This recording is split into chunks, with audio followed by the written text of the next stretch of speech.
ஒரு சமய வழிபாட்டில் ஏற்பட்ட சனநெரிசல் காரணமாக 122 பேருடைய உயிர்கள் காவு கொள்ளப்பட்டிருக்கின்ற ஒரு செய்தி இன்றைக்கு இந்திய ஊடகங்களில் வெளியாகி இருக்கு.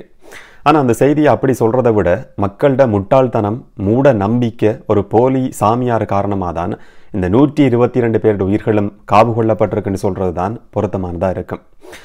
பாபா என்று சொல்ல அறியப்படுற ஒரு நபரை கும்பிடுறதுக்காக அவருடைய காலடி மண்ணை எடுக்கிறதுக்காக முண்டி அடித்த கூட்டம் தான் இந்த 122 பேரும்.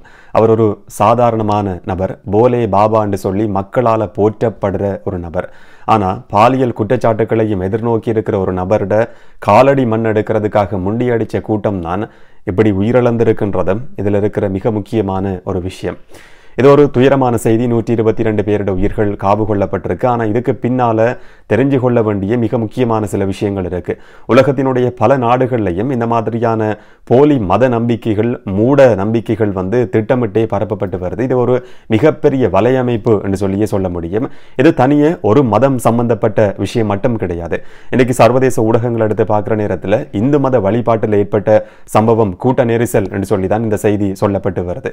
ஆனால் இது தனியே ஒரு மதத்தோட சம்பந்தப்பட்ட விஷயம் மட்டும் கிடையாது. பல வருஷங்களா ஆபிரிக்க நாடுகளில் நடக்கிற மாதிரியான ஒரு செயற்பாடு மற்ற நாடுகள்லையும் இப்ப தீவிரம் அடைஞ்சிருக்கிறது தான் இந்த சம்பவம் எடுத்துக்காட்டி இருக்கு. போலி சாமியாரை கும்பிட போனவர்கள் தான் இதுல பலியாகி இருக்கிறாங்கன்னு சொல்லி நேரடியாவே சொல்ல முடியும். இந்த போலே பாபா என்று சொல்லப்படுற நபர் யாரு? அவர் மேல சுமத்தப்பட்டிருக்கிற குற்றச்சாட்டுகள் என்ன? அப்படி பாலியல் குற்றச்சாட்டுகள் சுமத்தப்பட்டிருந்தாலும் மக்கள் அவருடைய காலடி மண்ணை எடுக்கிறதுக்காக முண்டி அடிச்சதுக்கான காரணம் என்ன? இந்த சம்பவம் எப்படி நடந்தது என்றதை பற்றின பல விஷயங்களையும் தான் இந்த காணொலியில பார்க்க போறோம். விளக்கமா பார்க்கலாம். வணக்கம், நான் கிருஷாந்த் ராஜ். உத்தரப்பிரதேசத்தை சேர்ந்த சாதாரணமான ஒரு நபர் தான் சுராஜ் பால் என்று சொல்லப்படுறவர். அவர் காலப்போக்கில் தன்னுடைய பெயரை தானே மாற்றிக்கொள்றாரு. நாராயண் சாகர் விஸ்வஹரி என்று சொல்லி பேரை மாற்றிக்கொண்டு மக்கள் மத்தியில் ஒரு சாமியாரா உருவெடுத்திருந்தாரு. அதுக்கு பிறகு மக்களே அவரை போலே பாபான்னு சொல்லி கும்பிட்றதுக்கு ஆரம்பிக்கிறாங்க. இவர் சாதாரணமான ஒரு விவசாய குடும்பத்தில் பிறந்த சாதாரண நபர். அவர் ஒரு சாமியாரோ இல்லாட்டி கடவுளோ கிடையாது. 1990களில் தன்னுடைய போலீஸ் பதவி, அவர் அந்த காலப்பகுதியில் ஒரு புலனாய்வு போலீஸ் அதிகாரியா சேவையாற்றி வராரு. ஆனால் அதிகமான ஆன்மீக ஈடுபாடு இருந்ததா சொல்லி போலீஸ் சேவையிலிருந்து விலகி கொண்டு நேரடியான முழு நேர ஆன்மீக செயற்பாட்டை தொடர்றதுக்கு அவர் முயற்சி எடுக்கிறாரு. அந்த முயற்சி காலப்போக்கில் வெற்றி அடைந்து பல்லாயிரக்கணக்கான மக்கள் அவரை தேடி வாரதுக்கு ஆரம்பிக்கிறாங்க. தனியொரு ஆச்சிரமம் கூட அவருக்கு இருக்கு. உத்தரப்பிரதேசத்துல 30 ஏக்கர் ஆச்சிரமம் கூட அவருக்கு இருக்கிறதா சொல்லப்படுது. அது எங்கிருந்து வந்தது, அதை பெற்றுக்கொள்றதுக்கு அவருக்கு பணம் எங்கிருந்து கிடைச்சது என்ற நிறைய கேள்விகள் எல்லாம் இருக்கு. இவர் மேல ஏற்கனவே ஏராளமான குற்றச்சாட்டுகள் இருக்கு. பல இடங்கள்லையும் முறைப்பாடுகள் பதிவு செய்யப்பட்டிருக்கு. குறிப்பா பாலியல் குற்றச்சாட்டை எதிர்நோக்கி இருக்கிற ஒரு நபர் தான் இந்த போலே பாபா என்று சொல்லி மக்களே பெயர் வச்சு கும்பிடக்கூடிய ஒரு நபர் என்றதும் மிக முக்கியமா கவனிக்கப்பட வேண்டிய ஒரு விஷயம். இந்த போலே பாபாவை மட்டும் கிடையாது, அவரை மக்கள் கடவுளா மதிச்சு கும்பிடுறது ஒரு பக்கம் இருந்தாலும் அவருடைய மனைவியையும் மக்கள் கடவுளா மதிச்சு கும்பிடுறாங்க. 2 பேருமே கடவுள் என்று சொல்லி கும்பிடக்கூடிய ஏராளமான மக்கள் இருக்கிறாங்க. இவங்க எல்லாருமே வறுமை கோட்டுக்கு உட்பட்ட மக்கள், சாதாரண கிராமப்புறங்களை சேர்ந்த மக்கள் என்றதும் மிக முக்கியமாக கவனிக்கப்பட வேண்டிய விஷயம். என்று சொன்ன இந்த மாதிரி கிராமப்புறங்களை சேர்ந்த பின்தங்கிய பகுதிகளில் இருக்கிற இல்லாட்டி பொருளாதார ரீதியில வலுவில்லாமல் இருக்கிற மக்களை ஏமாற்றுறது இலகுவான ஒரு விஷயம். அவங்களை இலக்கு வச்சுதான் இந்த மாதிரியான மோசடிகள் பல நாடுகளிலையும் முன்னெடுக்கப்படுது. இவருடைய பெரும்பாலான பக்தர்கள் பெண்கள் என்றது இன்னும் ஒரு தகவல். அதே நேரத்தில் கிராமப்புறங்களை சேர்ந்த வறுமை கோட்டுக்கு உட்பட்ட பல்லாயிரக்கணக்கானவர்கள் தான் இவருடைய பக்தர்களா இருக்கிறாங்க. உயர் பதவிகளை சேர்ந்தவர்களும் கூட அவருடைய பக்தர்களா இருக்கிறாங்க. இவருடைய பக்தர்கள் எல்லாமே ஒரு விதமான பிங்க் நிறத்துல உடுப்பு போட்டு கொள்றாங்க. இவர் ஆரம்ப காலத்துல சாதாரணமா ஷர்ட், டிஷர்ட், ட்ரௌசர் போட்டுக்கொண்டு நடமாடின ஒரு நபர் தான் போலீஸ் அதிகாரியா செயற்பட்ட ஒரு நபர்.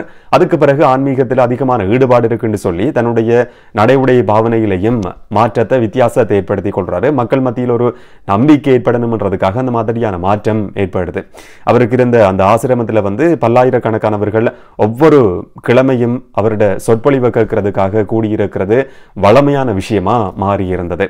இது காலப்போக்கில் தீவிரமடைஞ்சு அவருடைய புகைப்படம் பொறிக்கப்பட்ட ஒரு விதமான மாலையையும் பக்தர்கள் போட்டுக்கொள்றதுக்கு ஆரம்பிக்கிறாங்க.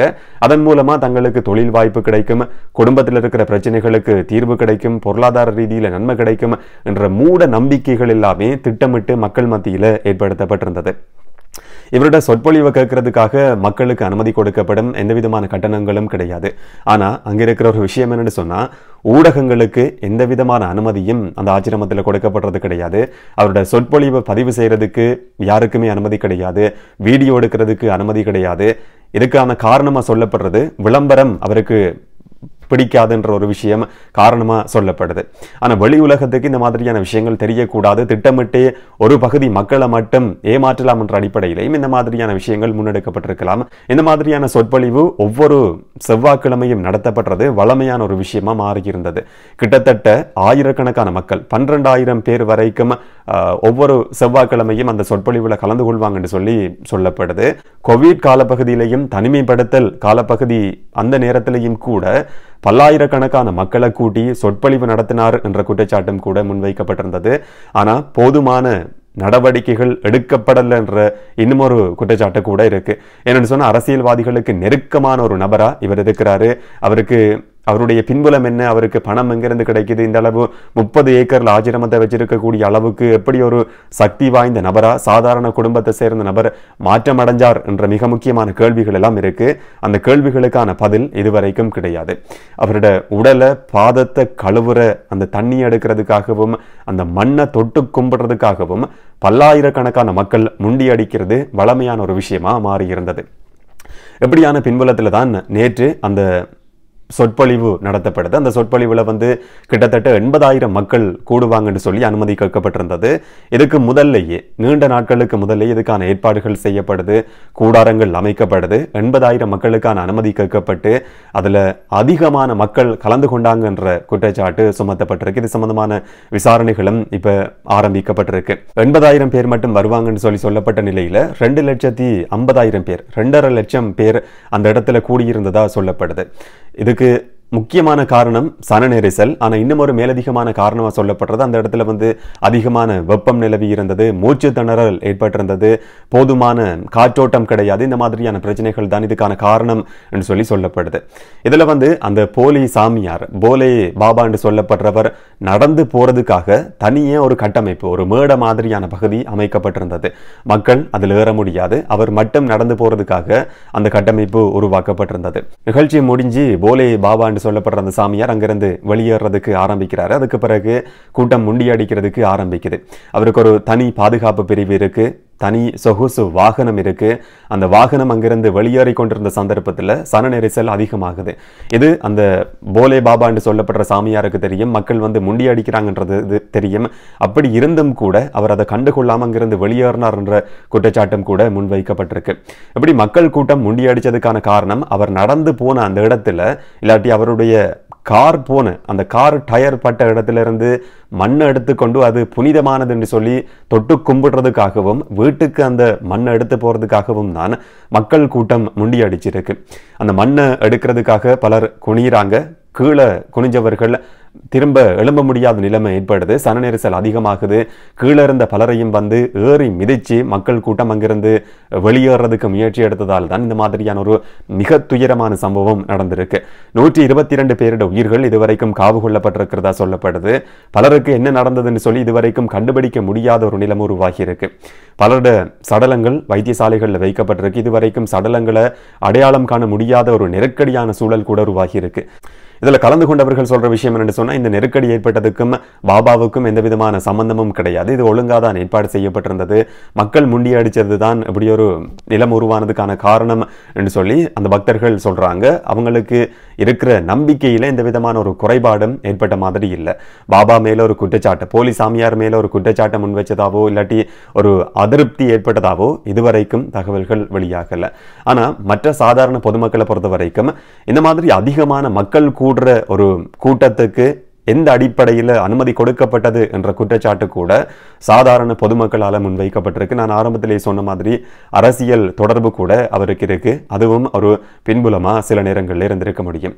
இது சம்பந்தமா பிரதமர் நரேந்திர மோடி ஒரு அனுதாபத்தை இரங்கல் செய்தியை வெளியிட்டிருக்கிறாரு. அதே மாதிரி யோகி ஆதித்யநாத் உத்தரப்பிரதேசத்தினுடைய முதலமைச்சரும் கூட ஒரு இரங்கல் செய்தியை வெளியிட்டிருக்கிறாரு. இது சம்பந்தமான விசாரணைகள் முன்னெடுக்கப்படும் என்ற வாக்குறுதியும் கொடுக்கப்பட்டிருக்கு. அதுக்கமைய இப்ப விசாரணைகள் ஆரம்பிக்கப்பட்டிருக்கு. இதுல விசாரிக்கப்பட வேண்டியது இந்த நிகழ்ச்சி முறையா ஒழுங்கமைக்கப்பட்டதா இல்லையான்றது மட்டும் கிடையாது, அந்த போலி சாமியார் சம்பந்தமாகவும் விசாரணைகள் நடத்தப்பட வேண்டியிருக்கு. சன நெரிசல்ல சிக்கி 122 பேருடைய உயிர்கள் காவு கொள்ளப்பட்டிருக்கு சொல்லி சொல்றதை விட மூட நம்பிக்கை முட்டாள்தனம் காரணமா இந்த உயிர்கள் காவு கொள்ளப்பட்டிருக்கு சொல்றதுதான் மிக பொருத்தமானதா இருக்கும். இந்த மாதிரியான மூட நம்பிக்கையை கடைபிடிக்கக்கூடியவர்களுக்கு இது ஒரு பாடமா இருக்கும் என்று சொல்லி நம்ம நம்பலாம். இதை பற்றி நீங்க என்ன நினைக்கிறீங்கன்றதை கமெண்ட்ல பதிவு செய்யுங்க. இன்னும் ஒரு காணொளியில் இன்னும் ஒரு தகவலோட சந்திக்கலாம். வணக்கம்.